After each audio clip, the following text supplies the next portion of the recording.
Face aux bombardements et aux tirs, la protection de Dieu permet à une chrétienne d'Ukraine de s'échapper sain et sauf. En avril 2022, j'ai accepté la nouvelle œuvre de Dieu Tout-Puissant.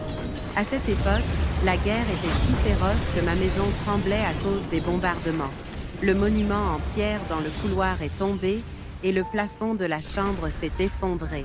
Cependant, Dieu continuait à me guider et je continuais à le prier. Une nuit, j'ai entendu des coups de feu près de chez moi.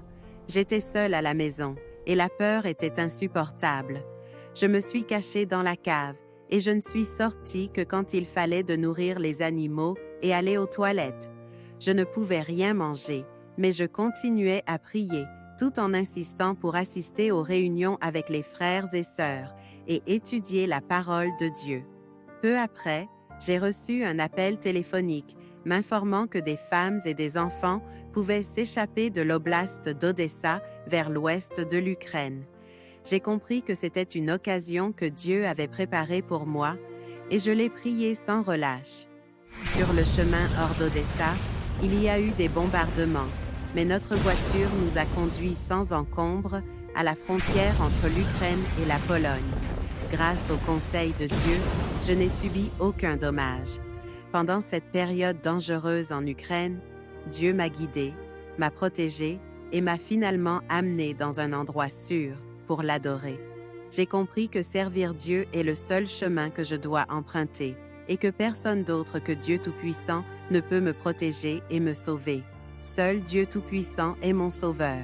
Il m'a protégée, m'a guidée, il a pris soin de moi et il m'a aimée. J'ai ressenti sa main et son soutien, ainsi que son amour profond.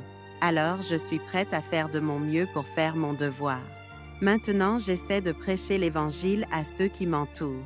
Même si certaines personnes ne l'acceptent pas, je continue à prêcher l'Évangile dans l'espoir que davantage de personnes accepteront le salut de Dieu et seront protégées par lui au milieu des catastrophes. Amen. Dieu soit loué. Après avoir entendu la vraie histoire de cette chrétienne ukrainienne, si vous aussi vous voulez recevoir le salut merveilleux de Dieu à travers toutes sortes de dangers, veuillez nous contacter via le lien dans mon profil. C'est important pour vous et votre famille de recevoir la protection de Dieu. N'ignorez pas cette occasion.